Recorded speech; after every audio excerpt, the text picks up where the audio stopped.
Welcome back to the ACLU channel, everyone. The other day I did a video, Ground Zero Mosque is Oppression. And I had a friend come to my channel. I had quite a few comments on this, and I was called a bigot, the whole 9 yards, right to the mat. Which is funny because, all I'm talking about in that video is how the religion of Islam oppresses their women. And that makes me a bigot for noticing that the woman on the cover of Time had her nose and ears cut off. I noticed that. I was aware of it, and as a free individual, I spoke out against it. So by doing that, I'm somehow a bigot. So we see where the people stand. The people calling me bigots are okay with the cutting the noses and ears off of women. They're okay with it. They have to be. Otherwise, they would be with me and say that's oppression. But they're not. They're calling me a bigot. Okay, that's where you have to see where these people really are. Who is the oppressor? The one that's allowing the oppression and the people cutting the nose off the face, or the person who is saying that's oppression? It's incredible, really. A friend of mine said, an atrocity, allowing a mosque at Ground Zero. Why are we even fighting over there in Afghanistan? Let's welcome Muslims, yet let's bomb the shit out of them. Makes no sense. It doesn't make any sense, does it? Unless you know what they're trying to do. You know, what are they trying to do? This is how I responded to her. I quoted from the Weather Underground, which is the plan that they're using here. And the Weather Underground, basically, they lay out the plan. But the tactics are Saul Alinsky. Work within the system. Okay? The world can't deem the U.S. as an imperialist nation unless they create the imperialism. And they do it. Listen, just let me read this to you real quickly. So the very first question people in this country must ask in considering the question of revolution is where they stand in relation to the U.S. as an oppressor nation. This is why they continue to bomb Muslims, to create the reformation that the U.S. is an oppressor nation. Obama is bombing Muslims with drones. The overriding consideration in answering this question is that the main struggle going on in the world today is between U.S. imperialism and the national liberation struggles against it. We determine who are friends and who are our enemies, according to whether they help U.S. imperialism or fight to defeat it. This is why they are supporting the mosque at Ground Zero. This is why the ACLU is suing the federal government for using drones to kill Muslims. Because Muslims are their allies. Because they are fighting to defeat U.S. imperialism. This movement is playing both sides. Because Saul Alinsky told them to.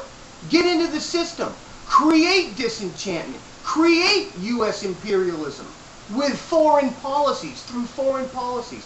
Create disenchantment in this country by regulating the rights away from people, by destroying jobs and getting people thrown out of their homes, creating crisis that causes people to lose their homes and their jobs and everything. This financial crisis was created to get people disenchanted to go along with Obama's change. And that's what this is. Obama will bomb Muslims. Because when people look at that, they don't look at Obama bombing Muslims. The ACLU is not suing Obama, it's suing the U.S. government. Do you understand that? It's painting the U.S. government as the U.S. imperialism, U.S. imperialist. When in reality, it's the system that has been infiltrated by these people in order to change it. And they're playing on the other side through liberation theology. Because they're siding with these people on the liberating them notion. I also wrote, they are playing both sides of the fence to divide and conquer. on one hand, they bomb in keeping with the perception of U.S. imperialism. On the other hand, they embrace them as liberators of U.S. imperialism. They have been playing the game for a long time. Both sides. They're creating a political class. They're creating a permanent underclass. They're telling you they're going to create a classless society. But that's not true. They're headed towards that now.